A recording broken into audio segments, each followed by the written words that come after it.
Hey, thanks for tuning in for another episode of the ReMinders podcast. Today I'm welcoming on my friend Jared Presley of the Jared Presley Experience. You can find him on Spotify and all places you find music. We're going to be featuring one of his songs in this episode called Saturday Morning Cartoons.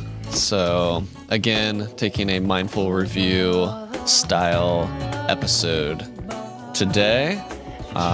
Kicking off with Jared's tune, and then I'm also going to have a listen through of one of my songs called Ineffable. What you hear right now in this intro is the song Enough is Enough. These are both from the Fate Weaving EP, which is what I consider my fall-autumn release. So if you're looking for some fall tunes to add to your playlists, even though it's probably November by the time you hear this, not too late for some fall music vibes. Not too much to say in the intro for this one. It's a pretty straightforward episode. At one point I mentioned Burkus and don't really explain that. So Burkus is a venue that Jared and I played at earlier this year, and it's a circus-themed brewery in Ludlow, Kentucky. And so I was sort of talking to him about circus-y associations and mentioned that venue, but I didn't really tie that together for anyone that wasn't familiar with that location. Really cool spot. I would love to play there again. It was a really cool vibe having, they have performers doing the acrobatics and fire spinning and sort of festive circus extravaganza as such. So that was really cool to have that going on while we were playing. Anyway, yeah, let's dive on in. What's your experience with meditation? Have you had any practice with it or done it at all? Not proper meditation, not really. I mean, kind of like when I'm relaxing or I'm working on art or music. I mean, in a way, I kind of look at that as meditation, but not in the sense that most people do. Not what you would learn in, say, not necessarily yoga studios, but in general, not really proper meditation. Gotcha. So in that regards, I would consider myself a beginner. Cool. Yeah, no, I think a lot of people relate to how you would respond to that. What I would say, man, is like, I really almost feel like we need to reframe or either redefine meditation or use a different word entirely. But if I had to reduce it to just a simplistic phrase, I would say that really all that meditation is getting at is just the practice of focus. It's just choosing to consciously be aware of what our attention is and to notice what's here. And I think, to your point, a lot of times it gets conflated with like formal sitting meditation. Yeah. But just as there's, exercise is a broad term. There's many different practices of exercising the body.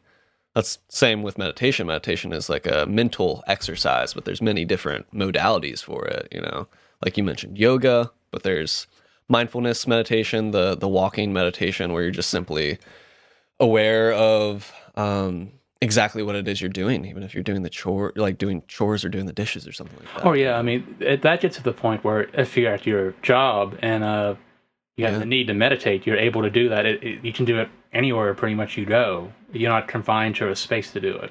Exactly. Yeah.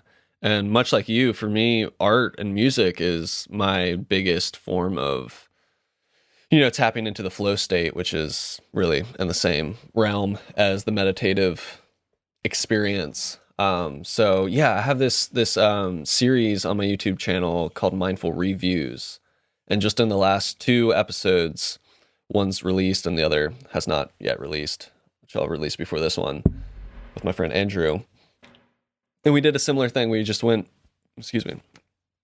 went through one of his songs that he recently released, and I'm basically just inviting you, myself, and anyone listening to like come back to the moment and to listen to this track with like full presence and just simply notice what comes up. I'll go ahead and guide us into that meditative moment now. So, Got my singing bowl ringing here. If you want to close your eyes, feel free. Let's just take a moment to come back to the natural state of being, just our natural flow of breathing in and out, not forcing any particular breath pattern, just noticing what's already occurring. Bringing some consciousness to that subconscious activity. Just noticing how our body feels, witnessing our thoughts, not trying to push them away, but also not identifying with them as fully as we may usually do. Just focusing on the breath, just noticing what comes up in the moment. And from this state, let's enjoy this tune, Saturday Morning Cartoons. And just notice what comes up in our field.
Beautiful. Oh, thank you. Thank you. Back chat. Yeah, that was really cool, man. That was perfect for a nice Zen meditative listen. Like really put me in a chill zone. Like I almost don't feel like talking now. Like I just kind of want to like keep the headphones on and like kick back and maybe in a lazy boy. Just like that was nice, man. That was comfy. Oh, cool. Thank you. Thank you. The challenge of doing different songs. I try to do different moods. Yeah. It's really difficult. I mean, for all of us at different points, we don't want to repeat ourselves. That's one of the difficult things. As tempting as that can be, I also kind of I have to challenge myself. I mean, I don't want something to be too similar to another song of mine or another song of somebody else's. And even then, listening back, because this song's over a couple of years old now. At different points, I'll listen back, but like, not this time, but at different points, I'll be like, what could I have done different? And that's the nice thing about playing live, because I mean, there's definitely the melody parts that I pretty much stick. I mean, I might improvise a tiny bit, but then like the solo parts, there's more wiggle room for improvising over.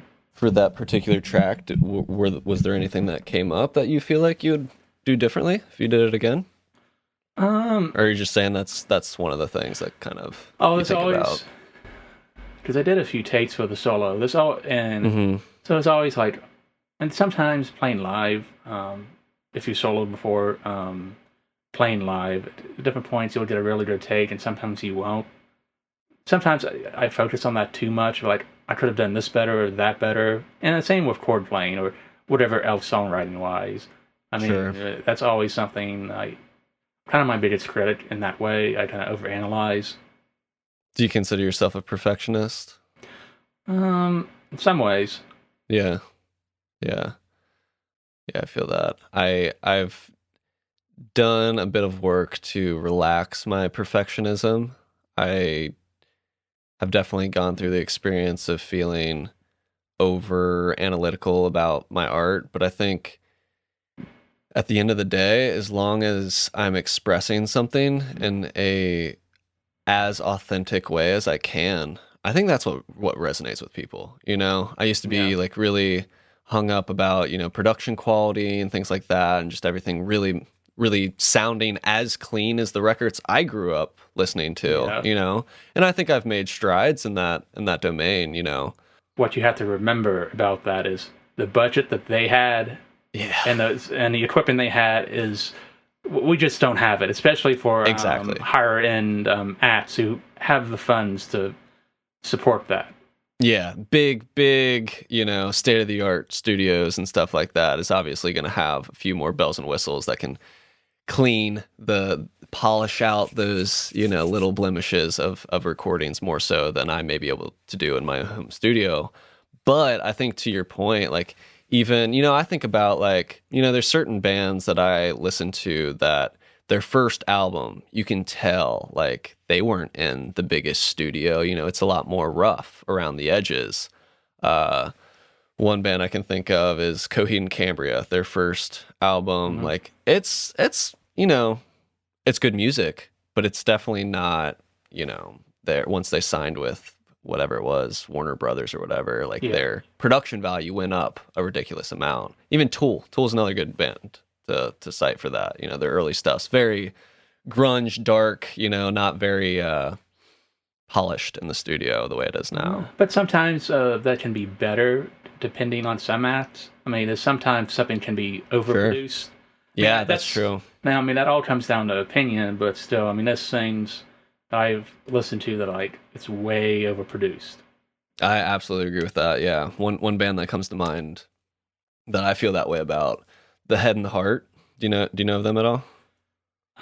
Not really, no. Okay, their first album, it doesn't sound bad. It doesn't sound like they recorded it in a garage or anything like that. Yeah. I think it sounds great, but it's a very raw, acoustic, folksy album, and it just has that raw heart to it. And then all of their albums since then, not saying that the music's not good, but it's just this like almost overly polished, so sheen, type of aesthetic, and I just feel like it almost sort of robs them of that original, like, just grassroots kind of raw folksy music, you know?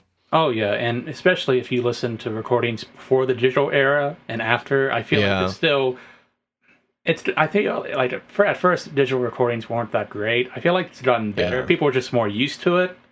But right at first, And it's also gotten a lot better too. oh yeah, But and it keeps on doing that. But I mean, it's still with that rawness you were talking about.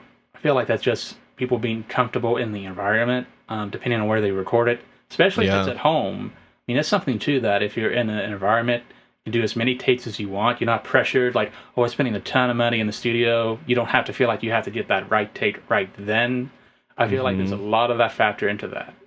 I that's a really great point, and I can clearly relate to that because I'm in that second camp of, you know, I got a home studio and I have, you know, infinite time, so to speak, to do infinite takes on a thing, and I think that's there. It's a two-edged sword, in my opinion. On one hand, it is a convenience and it's nice, but I think that there's also something to be said for that pressure, that sort of like, you know, the diamonds that come out of the pressure of studio pressure and of there being a sense of urgency in the studio. Think about the classic albums from the 70s, you know, like they're getting in there and like, unless they were already at the top of their game, they probably didn't have infinite studio time. Yeah, but so it's like you get in there and you practice your craft, I think, a lot more than people do today. I'll definitely speak for myself. You know, I don't practice as much as I probably would have out of necessity practiced a lot more if I were growing up, you know, as a musician in the 70s or 60s where,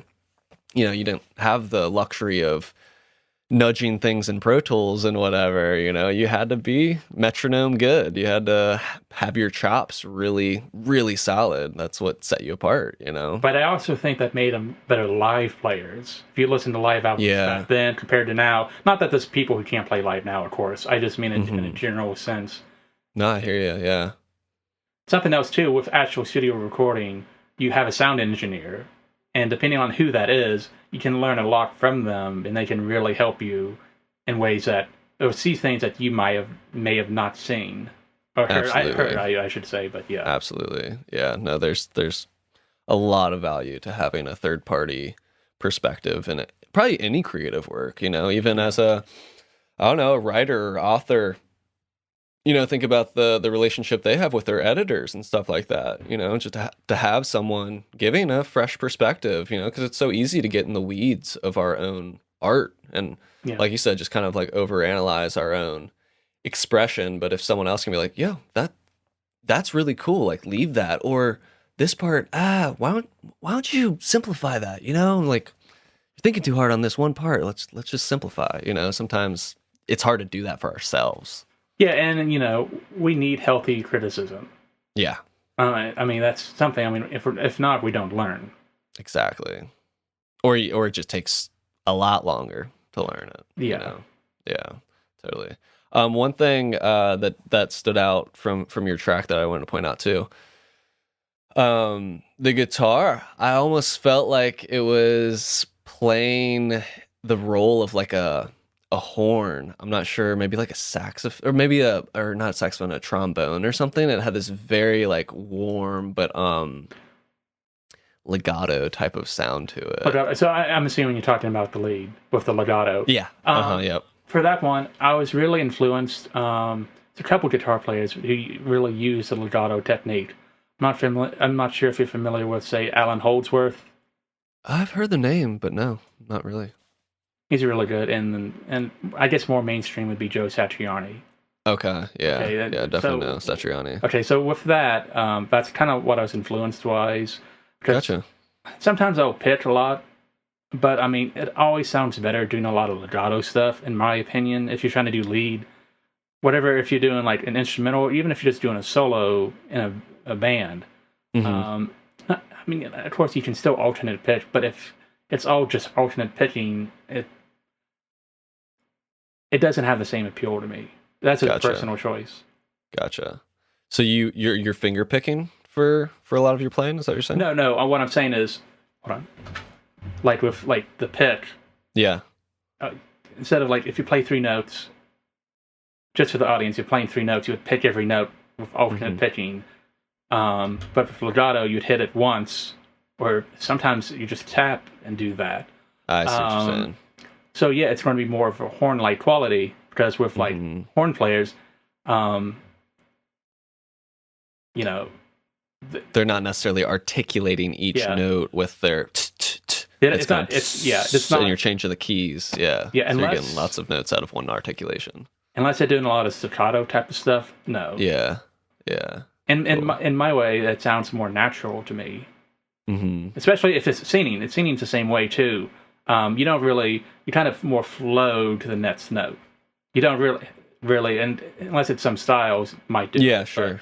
You don't really staccato a lot in singing. Right. Yeah. And for the benefit of any listeners that aren't music nerds like ourselves, staccato meaning like you're really articulating each note has a short duration type of thing, rather than it flowing one note into the next the way, we might speak like I'm doing right now. One word is flowing into the next without a break in between. That's the legato style that we're talking and don't get me wrong.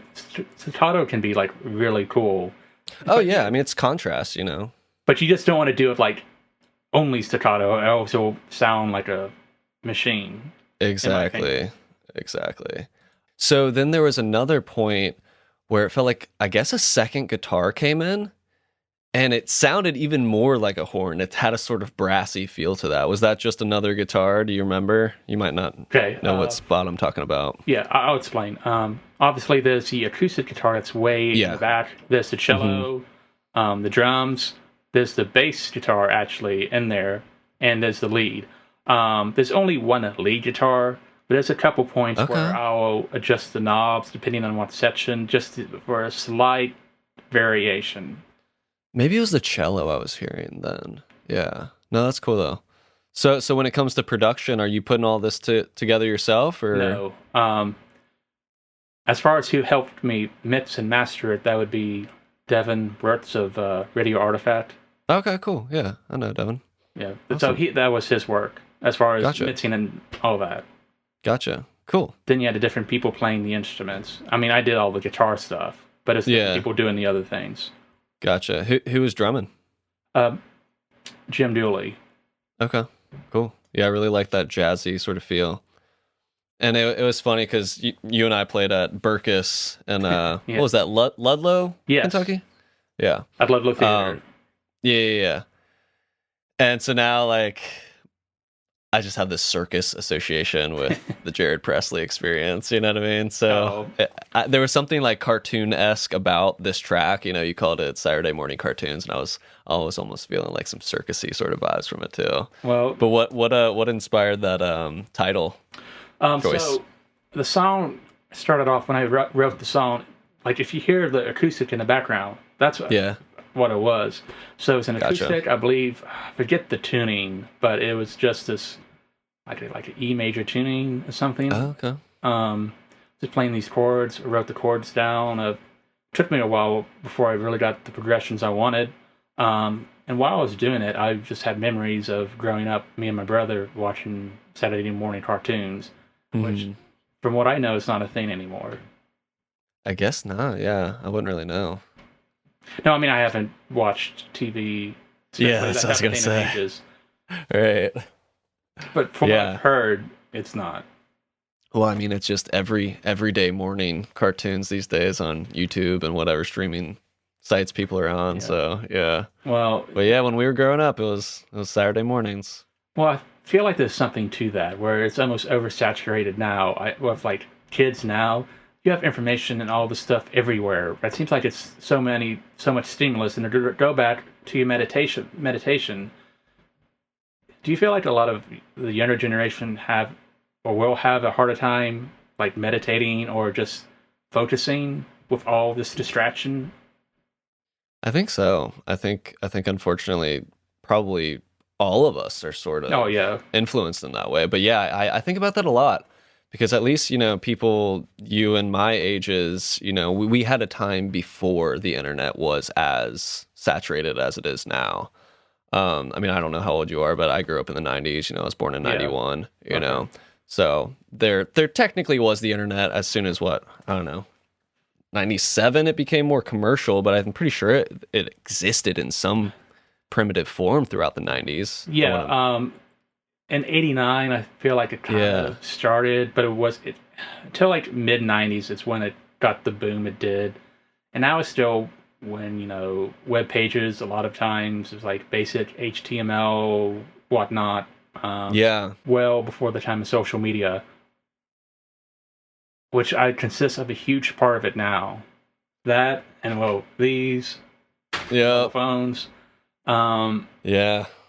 Which I'm curious what it will be like in the next 20 years, because I was just thinking about 2002, and like so much has changed since then. I don't even know what's going to be like 2042.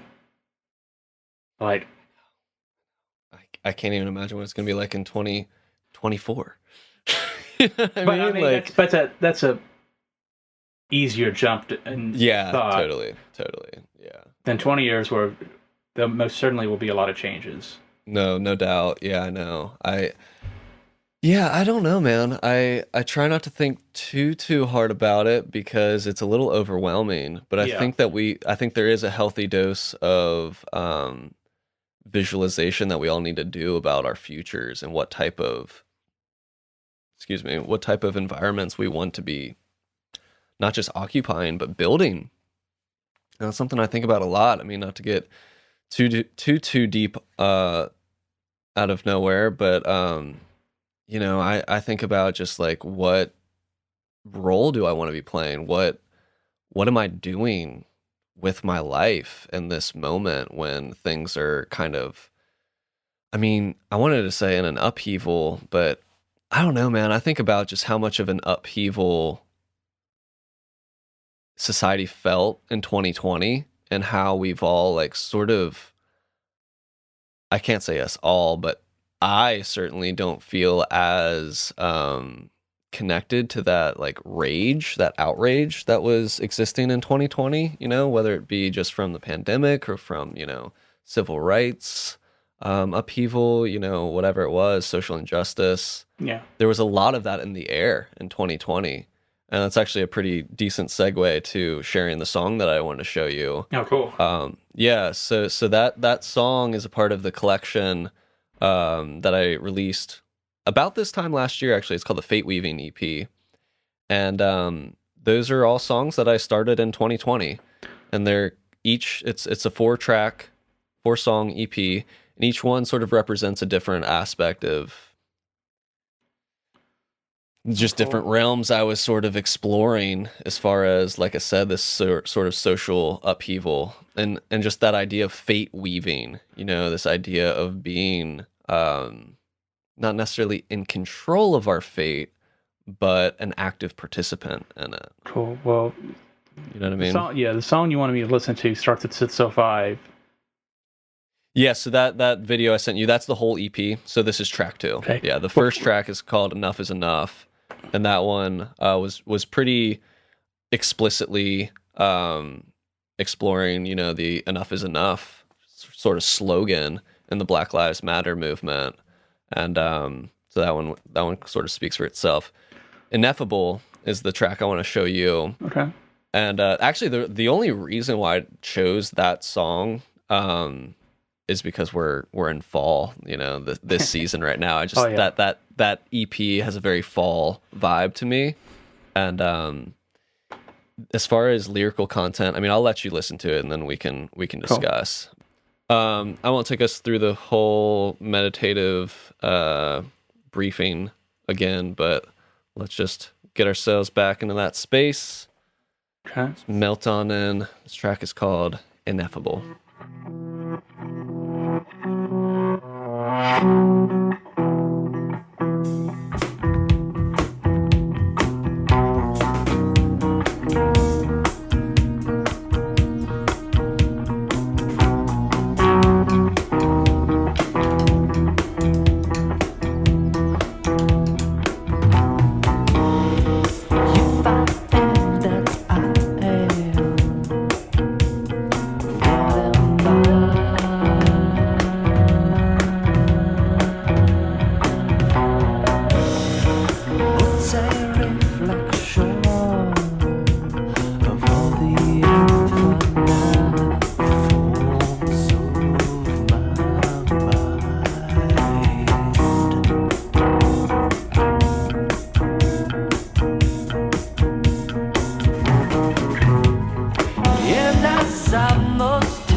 the ineffable.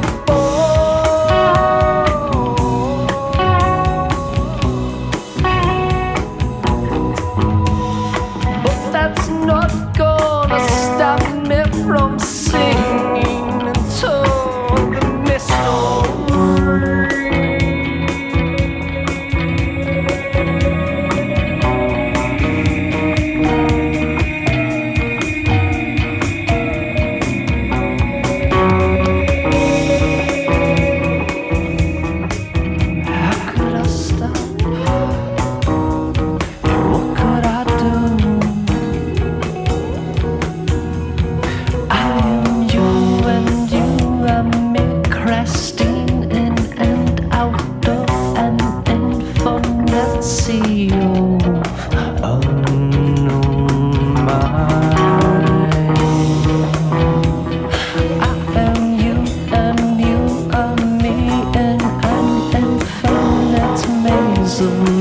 Mirrors mirroring the becoming.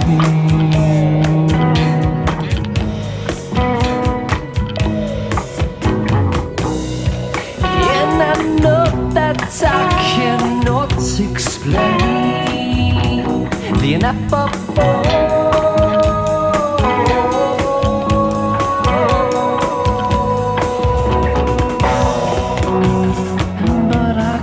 Stop from singing into the mystery.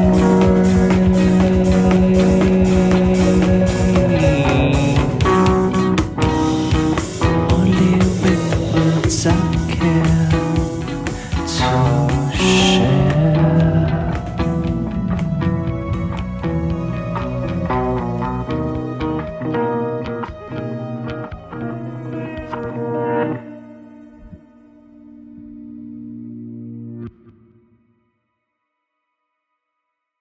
Sometimes it's hard because I really like this one, and there's a lot of different things in it, and a lot of times with songs, you almost have to hear them multiple times if you want to focus on different instruments, especially if you're in the production part of it.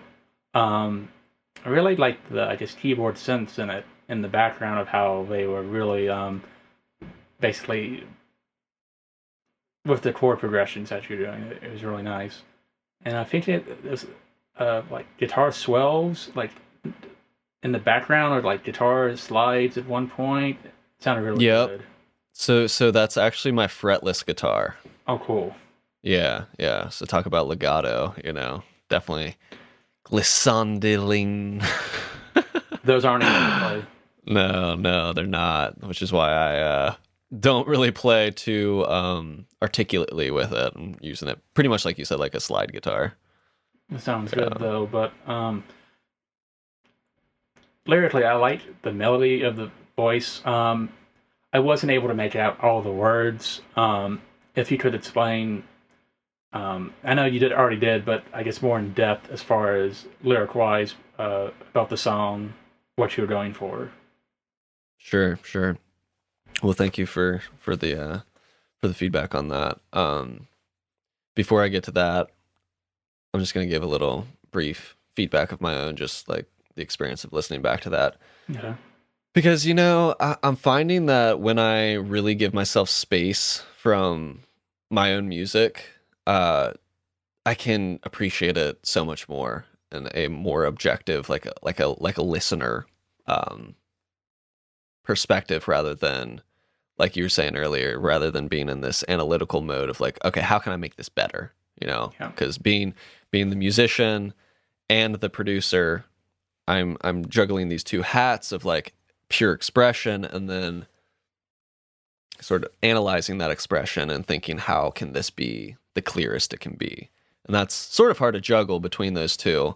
And it's difficult to just enjoy the music for its own sake, when I have that relationship to it.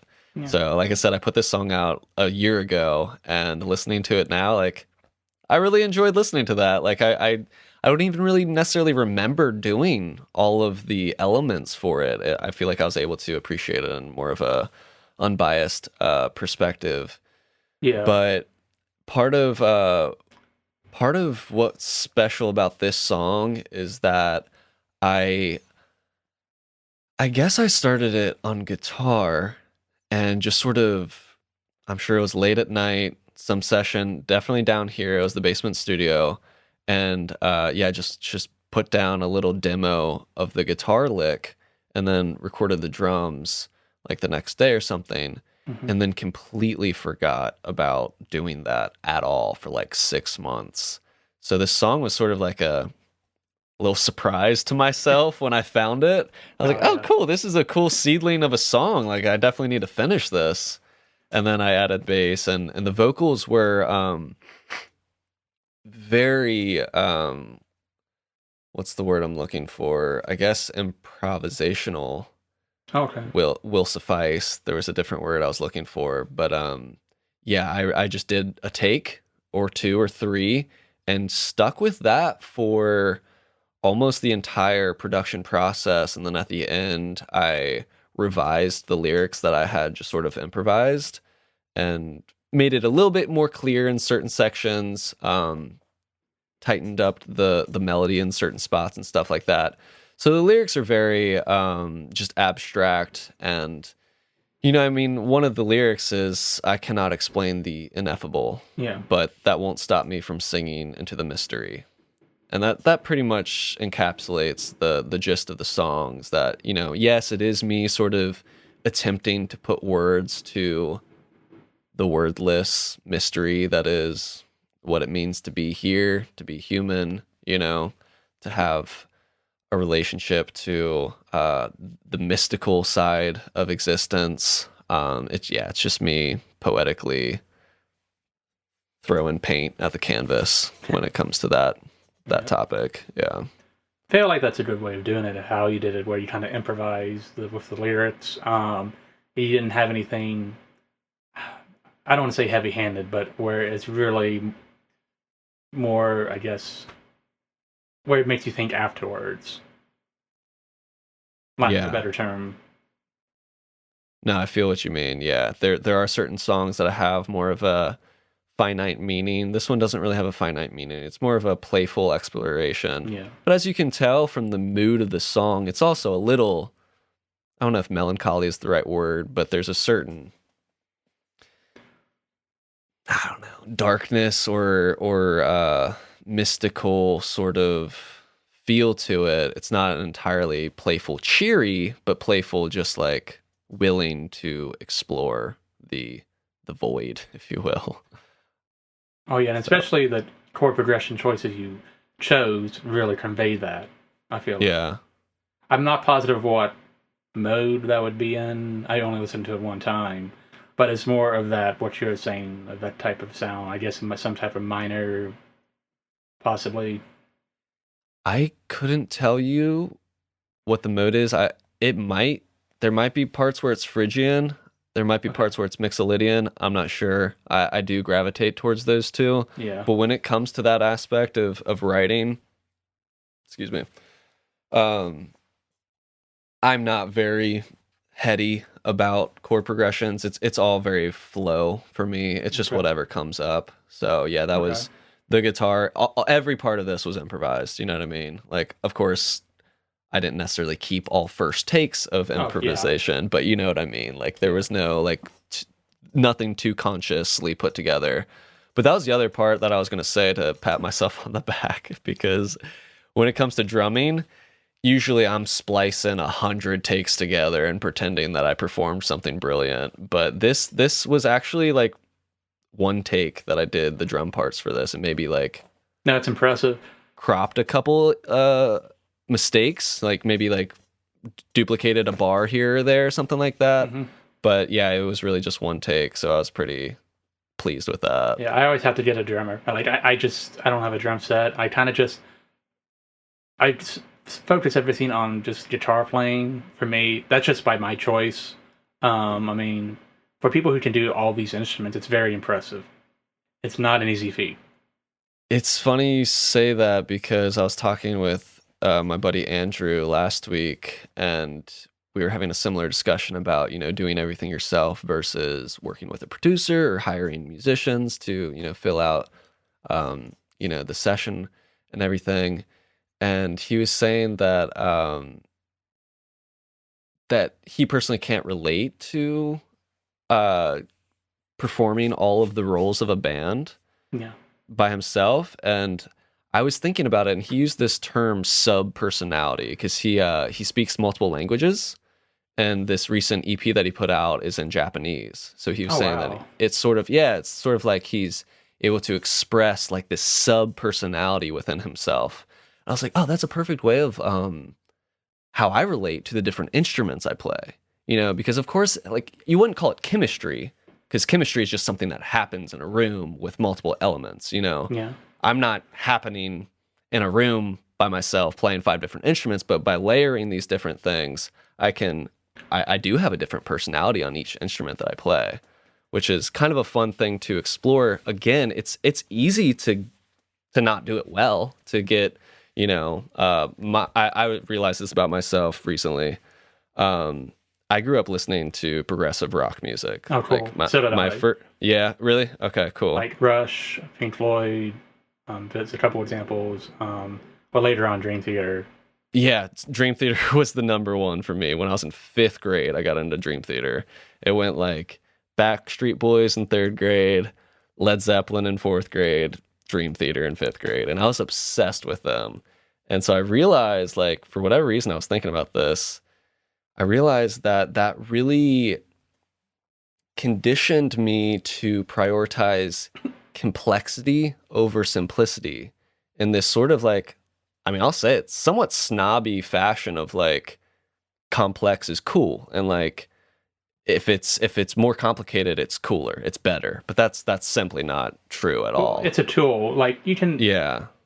Ideally, for me, like the song I sent you, I mean, some of the guitar parts are complex, but the chord progression itself is not complex. Yeah. Now, I feel like ideally I want to do different songs that have a lot more complicated chord progressions. I would like to feel like ideally musicians should, like, it would be nice to be able to do both. And Yeah, depending on the absolutely. song you want to do, not think about is it too many chords or too few chords, but what fits the song. So I don't, Exactly. it's not a right answer. I mean, yeah, for what you're saying, yeah. I mean, that's just really just comes down to your preference. But you're saying as far as having you felt like a snobby at one point, where you felt like Well, you had to have a ton of complex yeah, stuff. and I think that's because I was so young when I was listening to that type of music, and like my older brother got me into it, and just sort of the attitude we had about music at the time was like a little bit elitist, And I definitely grew out of that pretty quickly, but I haven't totally like analyzed or let go of that like sort of core perspective.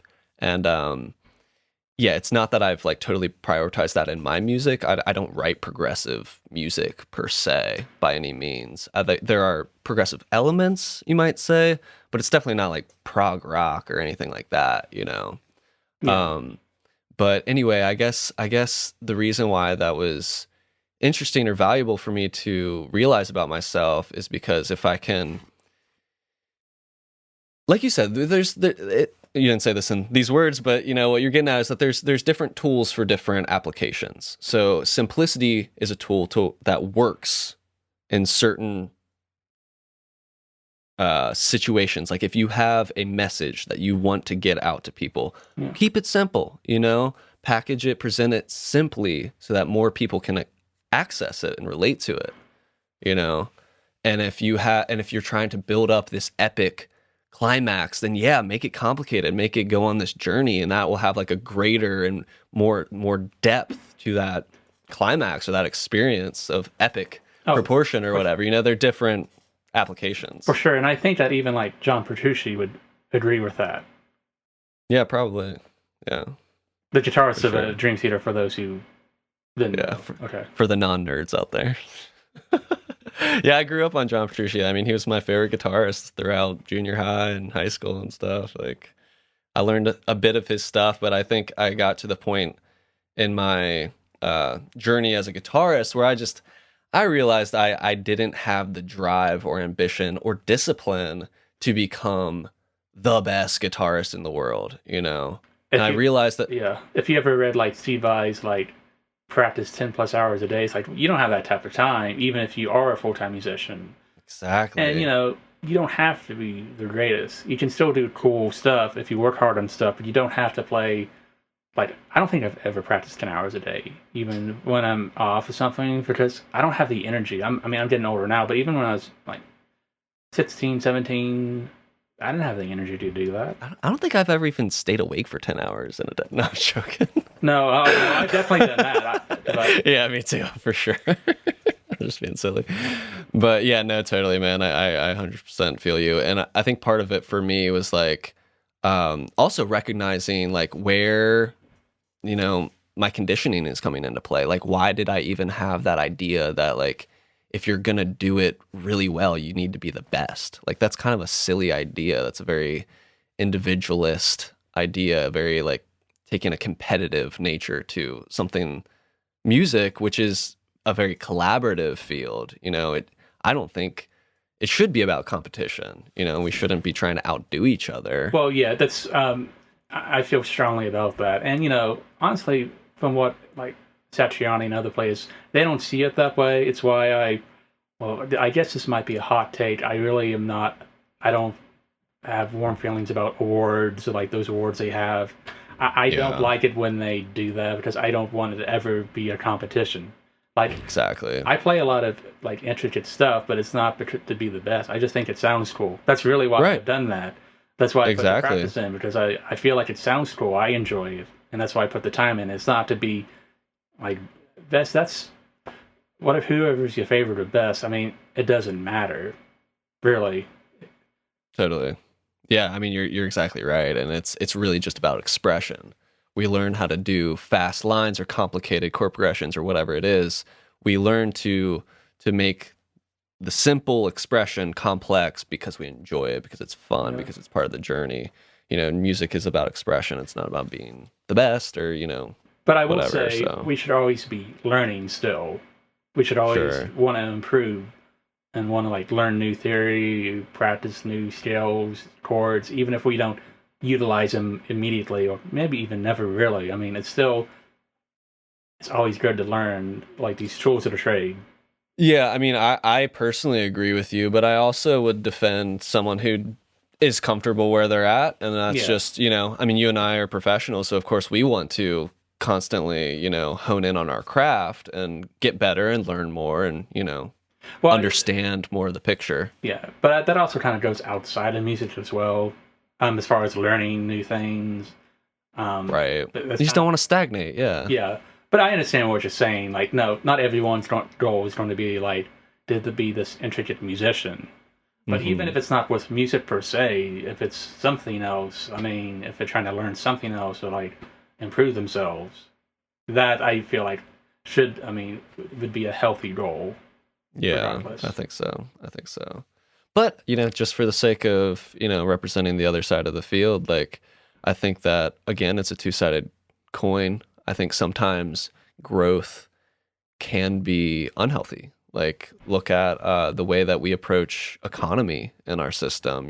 That's this idea that we need to constantly, every year, have a bigger bottom line and always be showing more and more profit. So this idea of like economic growth, I mean, nothing in nature grows infinitely, right? So I think that, part of it is learning to rest, learning to unveil some of the things that we've taken on as far as conditioning and things that that we didn't choose to learn, like the things that we picked up in childhood, our cultural conditionings. I think as conscious, healthy adults, part of the process is unlearning some things too. Do you feel what I mean by that? And also, I agree with that.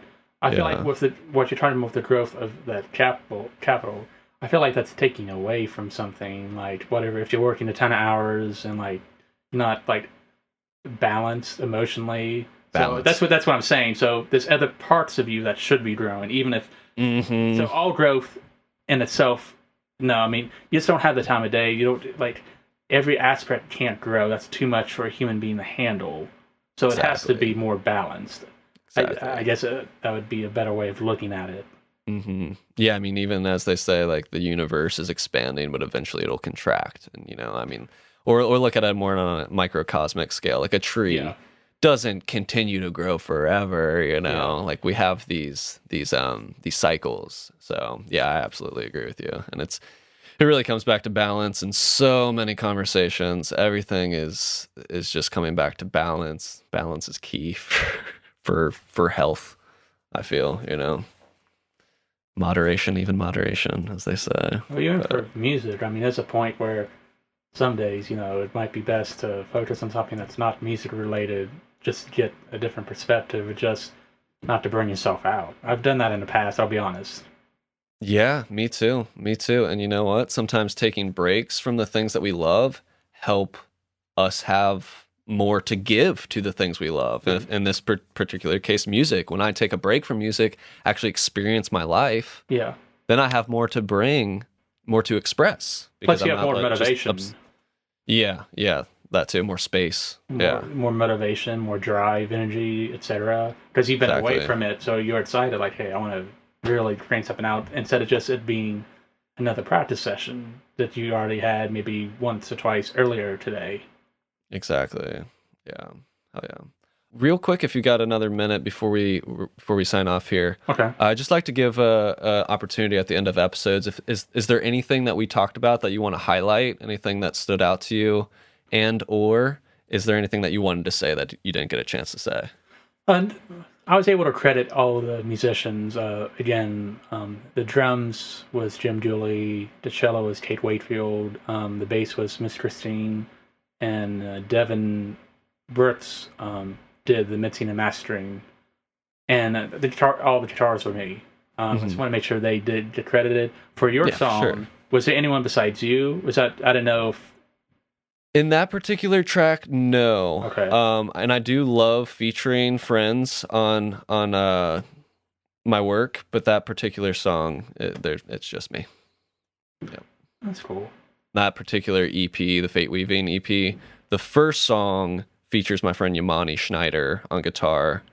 The third track, after Ineffable, has my buddy Curtis on bass and my friend Drew Manning on lead guitar. Cool. And then the final track, my friends Lucinda and Ella do some backup vocals on that one. So that one's pretty low key as far as the collaborations. The Solati album had like probably over 12 people involved on that one. Cool. I'll have to check it out. Thanks again for inviting me. I appreciate Yeah, man, it. for sure. Yeah, thanks so much. I'm glad we were able to do this.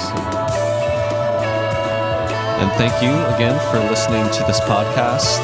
If you made it this far into this episode, thank you once again. And why not come join our Discord server? I'll leave a invitation link in the description and the comments. It's essentially a microcosm of social media. So come microdose some media with us and share some of your favorite songs, your favorite podcasts, whatever it is you're working on. We've got a book club that we're thinking about blooming, an accountability group, and all sorts of goodies. So meet us on over there.